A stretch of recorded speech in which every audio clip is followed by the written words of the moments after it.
Graça e paz, queridos, vocês que estão em casa. Nós temos uma palavra hoje, assim que Deus tem falado muito comigo esses dias.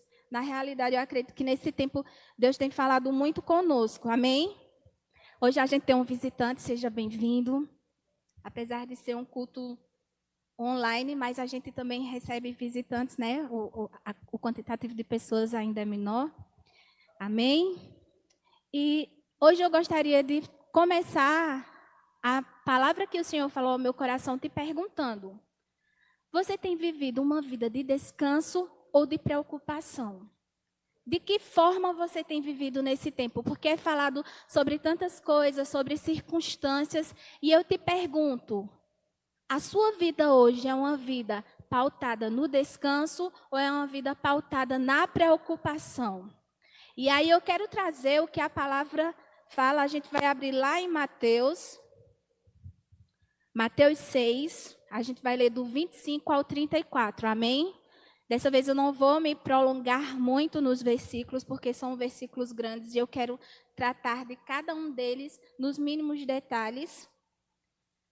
Mateus 6, a partir do versículo 25, diz assim: portanto, eu lhes digo, não se preocupem com as suas próprias vidas, porquanto ao que de comer ou de beber, nem com seus próprios corpos, quanto mais ao que vestir.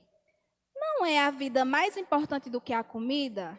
E o corpo mais importante do que a roupa? Olha só, Jesus aqui ele já está dando instrução, não se preocupem. Nós não devemos nos preocupar. E ele ainda nos instrui, dizendo que a nossa vida é mais importante do que o que a gente come, o nosso corpo é mais importante do que o que nós vestimos.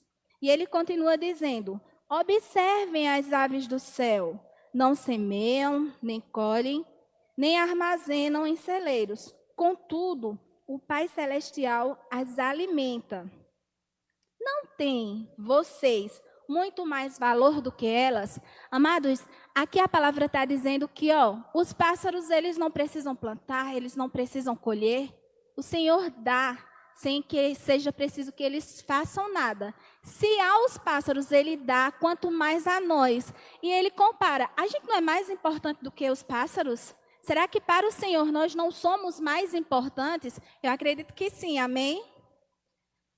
Quem de vocês, por mais que se preocupe, pode acrescentar uma hora que seja a sua vida? Por mais que vocês se preocupem com roupas, vejam como crescem os lírios do campo. Eles não tecem nem trabalham. Contudo, eu lhes digo que nem Salomão, em todo o seu esplendor, vestiu-se como um deles. Se Deus veste assim a erva do campo, que hoje existe e amanhã é lançada ao fogo, não vestirá muito mais a vocês, homens de pequena fé. Porquanto, não se preocupem dizendo, que vamos comer, ou que vamos beber, ou que vamos vestir. Pois aos pagãos é que correm atrás dessas coisas. Mas o Pai Celestial sabe que vocês precisam delas. Busquem, pois, em primeiro lugar o reino de Deus e a sua justiça, e todas essas coisas lhes serão acrescentadas. Portanto, não se preocupem com o amanhã, pois o amanhã se preocupará consigo mesmo. Basta a cada dia o seu próprio mal. Amados, aqui Jesus está dando um exemplo maravilhoso. Olha, nem os lírios do campo. A gente sabe que Salomão foi um homem muito rico, né? E nem ele se vestiu como os lírios do campo. Mas os lírios do campo, eles não fizeram nada para se vestir de tal forma, de forma tão formosa, né? Que nem Salomão se vestiu igual a eles. Quanto mais nós, o Senhor vai nos vestir, o Senhor vai nos calçar, o Senhor vai nos alimentar. A gente não precisa se preocupar. E o versículo que eu acho chave, e que é um princípio bíblico que a gente tem que lembrar, e que ele fala muito com a gente busquem, pois, em primeiro lugar, o reino de Deus e toda a sua justiça. E todas. Ele não está dizendo que algumas, que umas, que duas, que três, não. São todas. Todas as demais coisas vos serão acrescentadas. Então, qual é o princípio para que a gente possa receber aquilo que a gente está precisando? Buscar primeiro, colocar o Senhor, o reino dos céus, como primícia. Tem que vir em primeiro lugar as coisas do Senhor. Depois que a gente tem esse entendimento, as demais coisas serão acrescentadas a nós. Por isso que muitas vezes a gente espera e não acontece. Por quê? Porque a gente está colocando as outras coisas em primeiro lugar. Mas o princípio é o reino em primeiro lugar. Amém?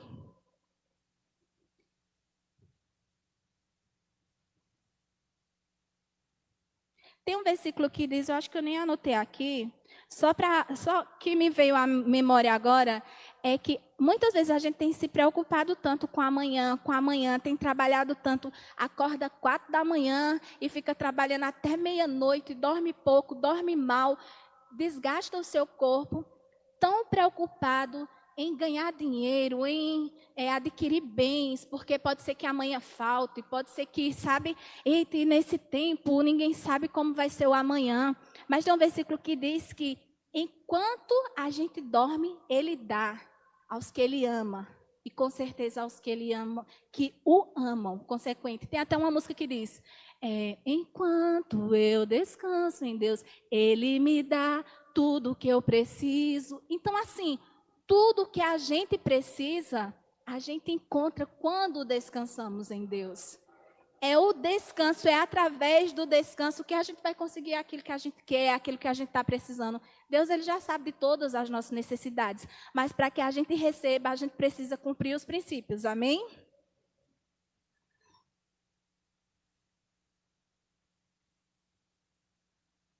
A gente vai abrir lá em João 14. Amém? João 14. A gente não vai ler tudo, a gente vai ver alguns versículos que eu achei bem importante. Porque o que eu tenho, o que o Senhor tem falado comigo é o quanto estamos inquietos, o quanto nesse tempo a gente tem andado preocupado, e aí a gente vai mostrar só aquilo que está no nosso coração. Se nesse tempo, mesmo diante dessa circunstância que para muitos parece o fim do mundo, né? Mas se dentro do nosso coração existe descanso, se a gente consegue descansar no Senhor, as coisas vão ser mais leves para a gente. Porque a gente sabe em quem a gente confia. A palavra diz que Ele tem cuidado de nós. Mas se a nossa preocupação está no amanhã, na força do nosso braço, que o que a gente vai conseguir depende da gente, então realmente, eu digo a vocês, irmãos, se preocupem. Porque se você não descansar em Deus, pode se preocupar, porque a gente só vai conseguir se a gente descansar. E lá em João 14:1 diz assim: não se turbe o vosso coração. Creiam em Deus e creiam em mim. Quando ele fala não se turbe, a palavra turbar significa não se preocupe, não se agite, sabe? Não fique ansioso o vosso coração. Então, não deixe o seu coração se preocupar, mas creiam em Deus e creiam em Jesus. Ele diz: creiam em Deus e creiam em mim. E no 13 ao 17 ele diz assim: isso aqui foi uma instrução que Jesus deu depois que teve a última ceia, e ele foi dando umas últimas instruções aos apóstolos, e uma dessas instruções foi essa: não se turbe, não preocupe o seu coração com nada. Creia em Deus, creia em mim. E a partir do 3 ele disse: eu farei o que vocês pedirem em meu nome, para que o Pai seja glorificado no Filho. O que vocês pedirem em meu nome, eu farei. Se vocês me amam, obedecerão os meus mandamentos. A gente pode dizer, obedecerão os princípios, né, da palavra. E eu pedirei ao Pai, e Ele lhes dará outro conselheiro para estar com vocês para sempre. O Espírito da verdade. O mundo não pode recebê-lo, porque não o vê nem o conhece, mas vocês, os que conhecem, pois Ele vive em vocês e estará com vocês. E no 27 ele disse: deixo-lhes a paz, a minha paz lhes dou, não a dou como o mundo dá. Não se perturbem os teus corações, nem tenham medo. Amados, aqui ele está dizendo que o quê? Que a gente não precisa se preocupar. Não se preocupe o seu coração. Se você crê em mim, se você obedecer os mandamentos, se você obedecer os princípios, tudo aquilo que você pedir, aquilo que você está tendo necessidade, o que você está tendo de falta, o Senhor vai dar para que o Pai seja glorificado no Filho e o Filho seja glorificado no Pai. E ele ainda diz que a gente tem o nosso ajudador, o Espírito Santo, um que era igual a Jesus, que vinha, Jesus ia para o Pai e o Espírito Santo ia ficar. Então, por que quando vem a preocupação a gente não corre para o Espírito Santo?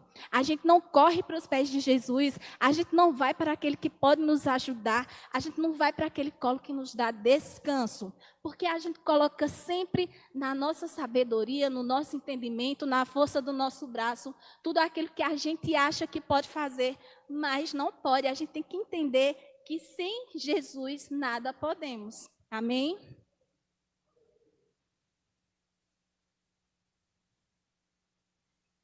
E a gente vai ver que é natural do homem, muitas vezes, a gente dá mais vazão à nossa alma do que ao nosso espírito. Porque se a gente entender que nós somos um ser trino, nós temos um espírito, nós temos uma alma, né? E o espírito, ele habita no nosso corpo. Então, corpo, alma e espírito. Amém? O nosso espírito é aquela parte tranquila, relax, em que tudo está maravilhoso, que entende o princípio porque é a parte de Deus em nós. Mas a nossa alma, ela ainda precisa ser ensinada. E se a gente, em vez de dar vazão ao nosso espírito, a gente dá vazão à nossa alma, muitas vezes essa alma vai ficar inquieta, essa alma vai ficar preocupada. A gente vê o salmista, ele fala tantas coisas maravilhosas, mas em um momento a gente vê ele preocupado. Quando a gente vai lá para Salmos 42, 5, a gente vai ver assim, salmista angustiado. E olha que a angústia dele nem era por uma coisa ruim. O desejo dele, se a gente começar a ler o versículo primeiro, é um desejo por servir na casa do Senhor, estar na casa do Senhor, encontrar com o Senhor.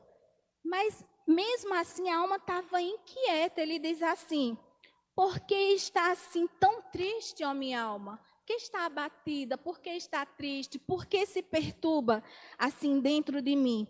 Ponha a sua esperança em Deus. Amém? Então, ao mesmo tempo, é interessante, ele está falando com a alma dele, ele está tentando colocar a alma dele no lugar. Sabe quando a gente fala com a gente mesmo, meu Deus, por que fiz isso? Né? E aí você vai, Eveline, de novo isso, Eveline era para ter ido por aqui, Eveline... Então, o salmista estava falando ali com a alma dele, por que te perturbas dentro de mim? Por que está triste, ó minha alma? Mas, ao mesmo tempo, ele dá instrução à alma dele. Ele diz, espera em Deus, confia em Deus. E a gente tem que aprender a, quando esse tipo de sentimento quiser tomar conta da gente, a gente colocar a nossa alma no lugar e dizer, espera em Deus, confia em Deus, o Senhor é a sua fortaleza, o Senhor é a sua segurança, o Senhor é a sua confiança, e coloca a alma no lugar dela, amém?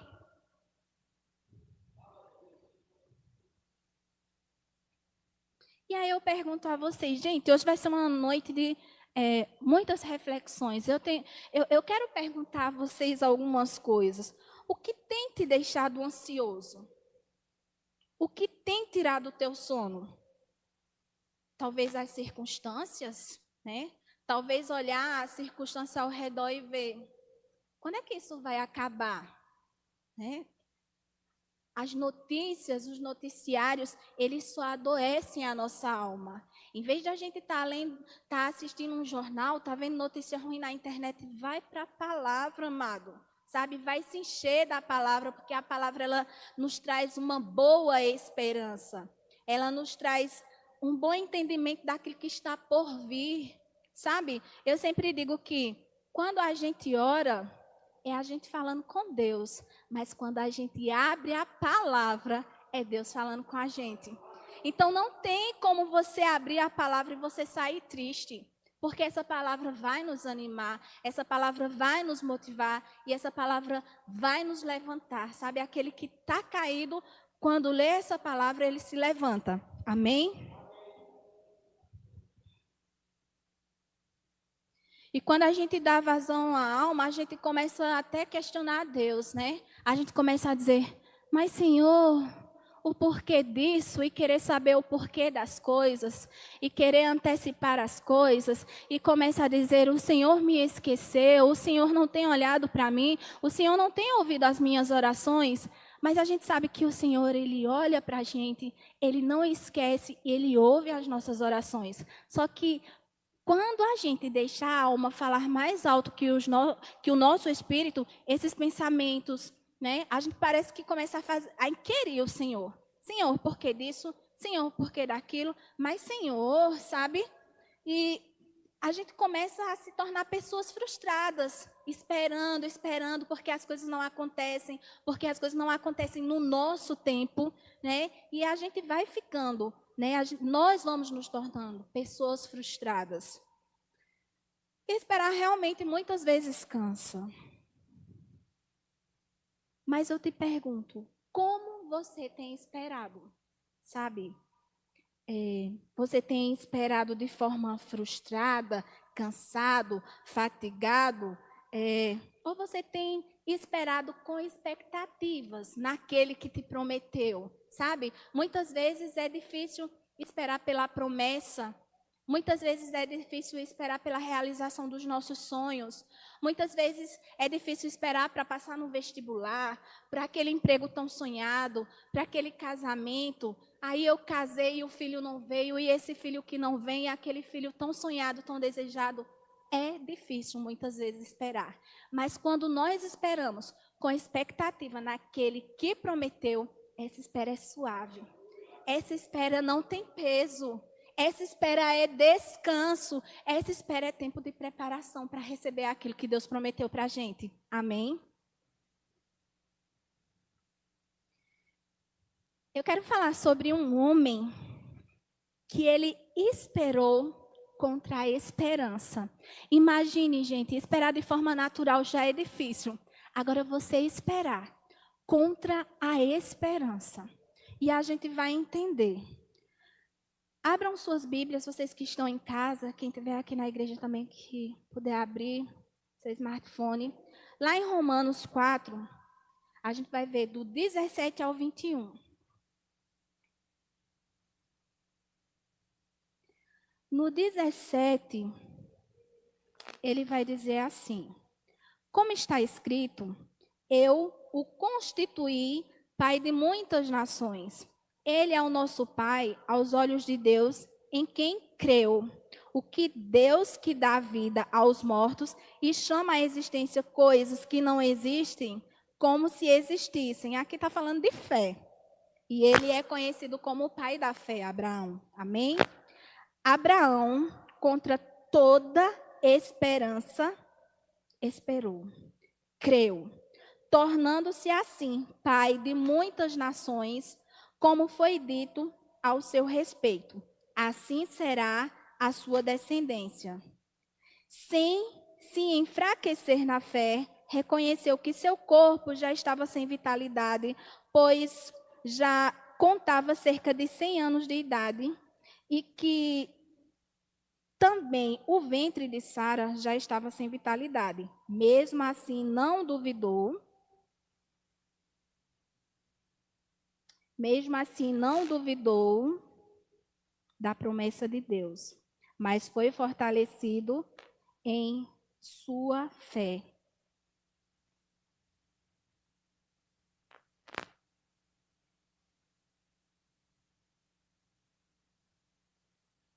Só um minutinho, viu, gente?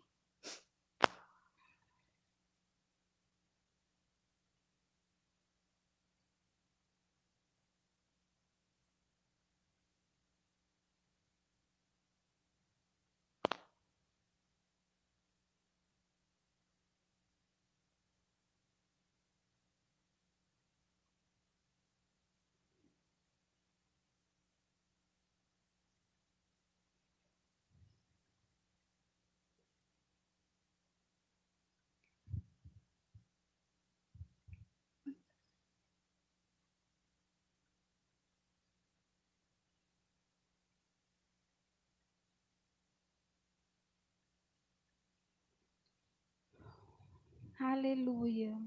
Fabrício, vem cá. Gente, só um minutinho.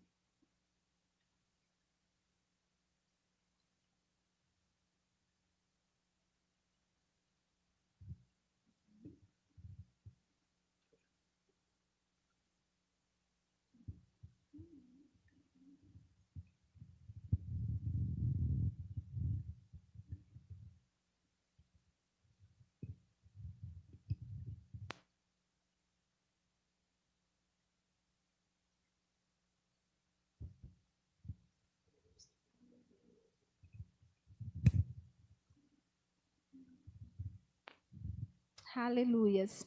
Então, gente, só continuando um probleminha aqui no microfone. Abraão, ele creu contra a esperança. Por quê? Porque Abraão, quando a gente fala numa esperança natural, é uma esperança que se um jovem casa hoje com 30, 35 anos, e Deus faz a promessa de um filho, é muito fácil, né, a gente acreditar que daqui a um tempo esse filho vai vir. Mas imagine um homem de 75 anos. E quando Deus falou com ele novamente, ele já tinha 100 anos. E quando esse filho nasceu, Abraão, seu corpo, a gente vê no tempo natural hoje, um homem com 100 anos, ele não consegue, gente, ter filhos mais, né? Então foi um milagre. Sara desde sempre foi estéril. Ela não conseguia ter filhos porque ela era estéril e Deus abriu a madre de Sara. Amém? Então, assim, desta forma, a gente vê que mais do que ter esperança numa forma natural, é a gente ter esperança de forma sobrenatural. É crer que aquilo que Deus falou e que parece impossível aos nossos olhos naturais, vai acontecer. Por quê? Porque Deus é o Deus das coisas impossíveis. Deus é o Deus que muitas vezes vai prometer coisas para a gente e a gente vai dizer, mas Pai, como isso pode estar acontecendo? Como isso vai acontecer? Como isso vai se dar? E muitas vezes a gente quer encontrar soluções, a gente quer ensinar para Deus o caminho, mas Deus também é um Deus de surpresas. Deus é um Deus que surpreende. Muitas vezes a gente pensa que algo vai vir pela direita e algo vem pela esquerda, porque Deus, Ele gosta de nos surpreender. Deus é um Deus que gosta de que as coisas aconteçam de uma forma que as pessoas digam, só poderia ter sido Deus. Amém? E quando a gente vê, né, que muitas vezes a gente começa a dizer, mas Deus está demorando tanto, mas Pai está demorando tanto, eu tenho esperado há tanto tempo. Se a gente for observar na Bíblia, os homens da Bíblia, olha, Abraão, de quando Deus fez a promessa para ele, até o cumprimento, ele esperou 25 anos. 25 anos para que a promessa se cumprisse. E muitas vezes você está esperando há 2, 3 anos e já está assim agoniado, inquieto, dizendo, mas Pai, por que não acontece? Amados, Moisés foi 40 anos para... Quando Moisés resolveu, né, ter com a família dele, ele já estava com 40 anos. Quando ele matou aquela pessoa que ele fugiu para o deserto, e lá ele constituiu a família dele, ele ficou 40 anos no deserto. Então, para que ele entrasse no chamado realmente dele, ele esperou 40 anos. E depois desses 40 anos, ele ainda pelejou mais 40 anos com o povo no deserto. Então, demorou 80 anos. É muito tempo de espera. E o mais interessante de tudo, ele nem chegou na terra prometida. A promessa dele não se cumpriu, se cumpriu. Vai se cumprir quando Jesus vier e ele vai para Canaã celeste, amém? Quando a gente pensa em Caleb, Caleb passou 25 anos para que a promessa se cumprisse também, né? Ele iria herdar uma terra e quando aconteceu aquela visita, né, que Moisés pede para os 12 espias irem lá e só voltam com uma notícia positiva só Josué e Caleb. Caleb tinha 40 anos, mas ele só veio receber a herança dele aos 85 anos, então ele esperou 45 anos.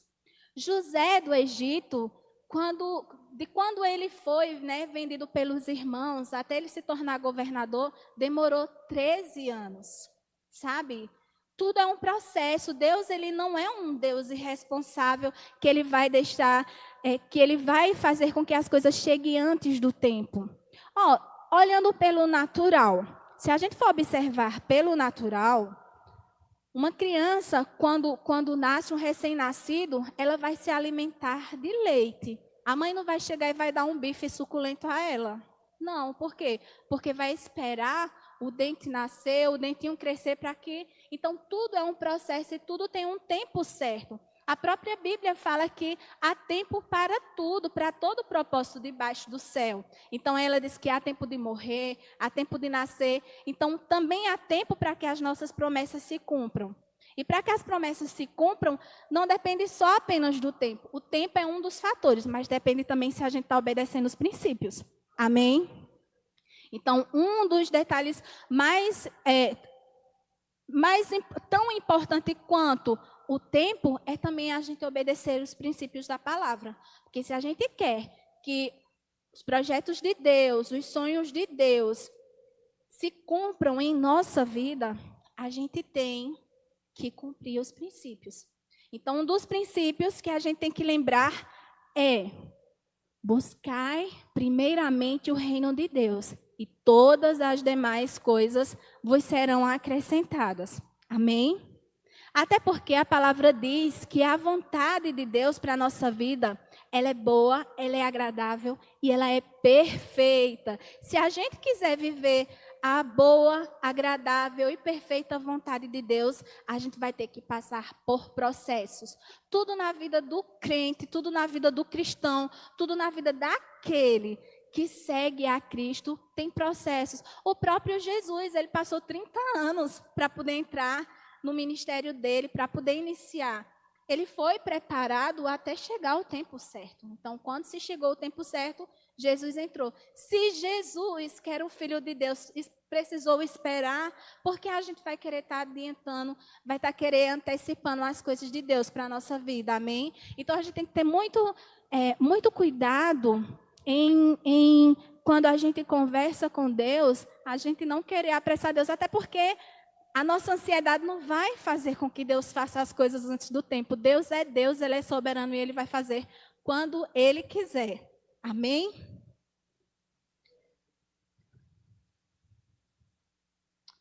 Um outro detalhe muito importante também que a gente tem que lembrar, e a gente vai abrir lá em Salmos. Deixa eu ver aqui. Vocês lembram que um dos princípios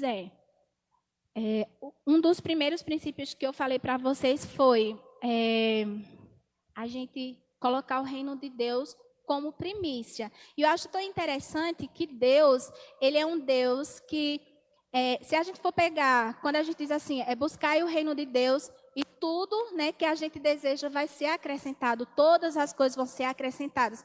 Mas Deus, Ele é um Deus que Ele também dá detalhes, sabe? Tem um versículo que diz assim, que a gente deve descansar. Tem até um louvor que fala, né?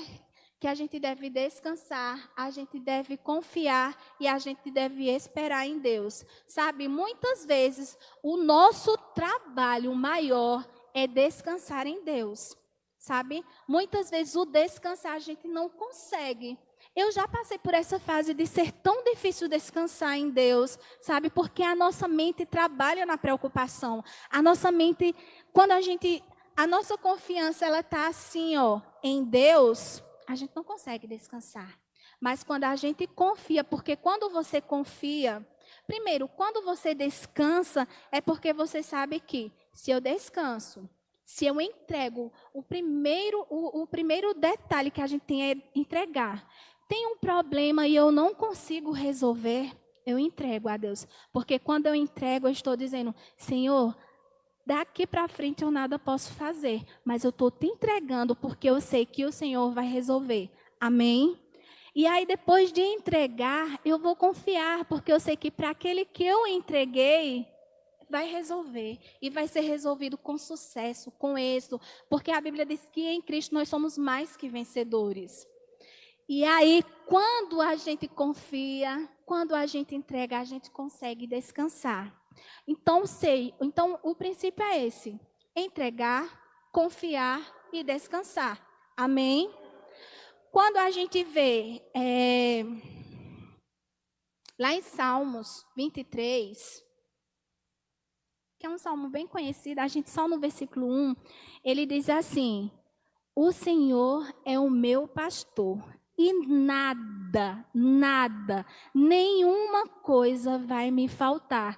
Porque quando eu penso, primeiro, quando eu tenho a consciência que Deus é o meu pastor, Deus é o meu supridor, Deus é quem eu confio, é nele que eu coloco minha confiança e é nele que está o meu descanso, o que é que acontece?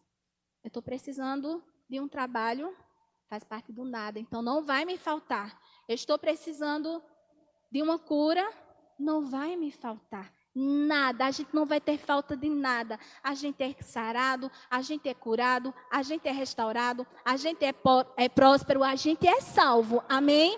Então não temos falta de nada. E nada e tudo, se a gente for analisar, são antônimos, né? Se você for no dicionário e você for lá e procurar, o antônimo de tudo é nada. Mas olha como Deus é extraordinário. Com Deus, tudo e nada, nada e tudo vira sinônimo. Porque com Deus eu tenho tudo e com Deus nada me faltará. Amém?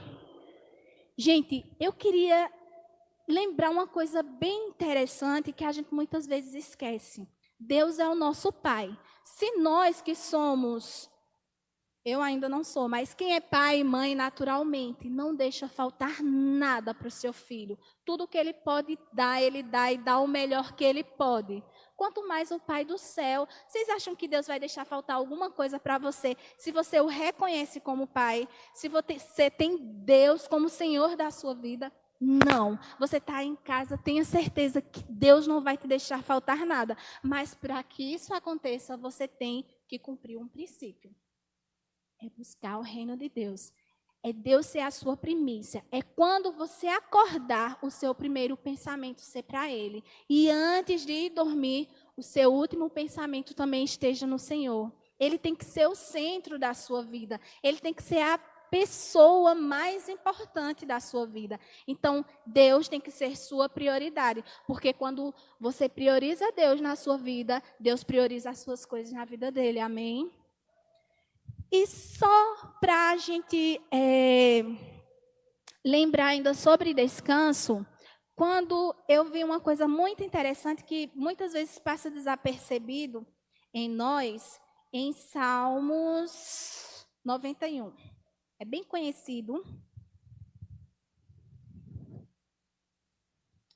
A gente vai ler só o versículo 1. Amém? Salmos 91, 1. Aquele que habita no esconderijo do Altíssimo e à sombra do Onipotente descansará. Gente, muitas vezes a gente passa tão desapercebido por esse versículo, assim. O Salmo 91 é um salmo que eu acho que quase todo mundo sabe de cor, ele todinho, né? Mas esse primeiro versículo me deu, assim, foi rema quando eu li, quando Deus falou. Olha, aquele que habita. Pega só a palavra habita. E se você for para o dicionário, habitar, o que significa? Significa fazer residência, fazer morada. É o lugar onde você mora. Então, se a gente mudar, porque muitas vezes a palavra habita não é tão... Não é uma palavra muito usada por nós, né? A gente usa mais... eu moro ali, né? Minha residência é em tal lugar. Mas é muito difícil alguém dizer, eu habito na casa tal. Não, né? A gente usa mais morar, residir. Então, se a gente lesse esse versículo assim, aquele que mora no esconderijo do Altíssimo, à sombra do Onipotente descansará. Aquele que habita não é aquele que visita, é quem mora. Não é quem vai de vez em quando a esse lugar, é quem está ali sempre. morando, sua casa, sua residência. Se eu moro nesse esconderijo, se eu moro, tem umas versões que vai dizer, aquele que habita no abrigo do Altíssimo. Esse vai descansar. Por quê? Porque ele mora ali, ele reside ali. Ele não vai de vez em quando, sabe? Muitas vezes a gente tem feito Deus e a gente tem feito esse lugar de supermercado. A gente vai quando a gente precisa, né? A gente vai quando está sentindo falta de alguma coisa, sabe?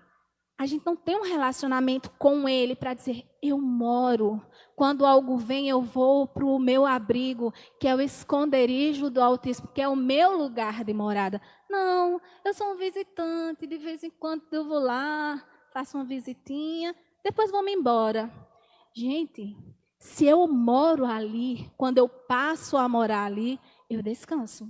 Quando eu passo a viver ali, eu tenho um descanso, porque eu sei quem é o meu Deus, eu sei quem é o Altíssimo, eu sei quem é o Senhor, e eu sei que Ele já me disse que tudo aquilo que Ele falou ao meu respeito vai se cumprir, porque eu sei que na sua palavra Ele disse que nada vai me faltar, porque Ele disse que se eu cumprir os princípios, todas as coisas me serão acrescentadas, e eu não terei falta de nada. É nada, amados, sabe?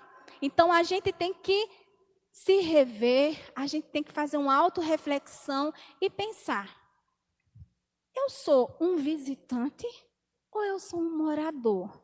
Porque aí está a diferença. E eu quero encerrar com essa pergunta para vocês. Vocês têm sido visitante ou vocês têm sido morador? Vocês têm visitado o esconderijo do Altíssimo? Ou vocês têm feito morada, o seu lugar de descanso, o seu lugar onde não há preocupação? E se a gente lê o Salmo 91 completo, com entendimento, ele vai dizer: direi do Senhor, porque quando eu habito, eu digo, eu reconheço, eu sei quem Ele é. Ele é o meu Deus, Ele é o meu refúgio para quando eu tiver algum problema eu me refugiar ali. Ele é a minha fortaleza, porque se Ele é a minha fortaleza, Ele vai estar na minha frente, me guardando de qualquer mal, de qualquer coisa. E nele eu confio e confiarei sempre, porque eu sei quem é o meu Deus. Eu sei o que Ele pode e Ele pode todas as coisas. Ele pode tudo, Ele é o Deus do impossível. Ele é o Deus daquela causa que eu penso que não vai acontecer, sabe? Meu Deus, isso é tão impossível. Deus diz, vai acontecer. Acaso há algo impossível para mim? Deus me diz. Não, amados, não há nada impossível para Deus. Nós, seres humanos, somos limitados. Então, para nós, muitas coisas são difíceis, são impossíveis, mas para Deus não há impossíveis. Na verdade, Deus é um especialista em causas impossíveis. Ele gosta do que é impossível, porque é aquilo que a gente pensava que não ia acontecer, aquilo que a gente pensa que é impossível para nós, e que a gente olha e diz, eu, no meu natural, não poderia fazer isso. Só poderia ter sido Deus que isso aconteceu, que isso se realizou, que essa promessa se cumpriu. Amados, nenhuma das promessas que Deus prometeu para a nossa vida vai deixar de se cumprir se você cumprir também os princípios, se você obedecer à voz do Espírito Santo. Amém? E aí, muita gente abre o Salmo 91, assim como se fosse, eu vou abrir e a minha casa vai estar protegida. Mas a gente tem que ler com entendimento, sabendo o que Deus está falando para a gente. Então eu quero que hoje, vocês aí em casa, quem está aqui na igreja, façam uma autorreflexão. Eu mesma fiz essa autorreflexão. Será que o Altíssimo tem sido o meu lugar de morada? Sabe, eu tenho morado ali, ou eu só tenho feito uma visitinha de vez em quando? Gente, Deus não é supermercado. Deus não é um lugar onde você... Deus, Ele gosta de constância. Deus, Ele gosta de intimidade. Quando a gente lê a Bíblia do começo ao fim, de Gênesis a Apocalipse, é sempre Deus querendo ter um relacionamento com a gente. Sabe, quando a gente vai ler e a gente vê no Novo Testamento... E no Antigo Testamento também, a maioria das histórias são histórias de encontro. Você vê Quando a gente lê sobre a mulher de Samaria, por exemplo, a gente vê que a Bíblia diz que era necessário Jesus passar por aquele lugar, né? Porque Deus queria ter um encontro com aquela mulher, porque havia um propósito para aquela cidade através da vida daquela mulher. Então, Deus sempre vai estar marcando um encontro com vocês. Deus sempre vai estar querendo ter um relacionamento com vocês. Deus sempre vai estar procurando ter mais intimidade. Mas Deus é educado. Deus, ele não chega assim de qualquer jeito. Precisa que você também queira. Então, a minha pergunta é: a sua vida hoje tem sido uma vida de descanso ou de preocupação? Eu prefiro descanso. Eu prefiro descansar em Deus, porque eu sei em quem eu tenho crido. E em quem eu tenho crido tem cuidado de mim. Amém?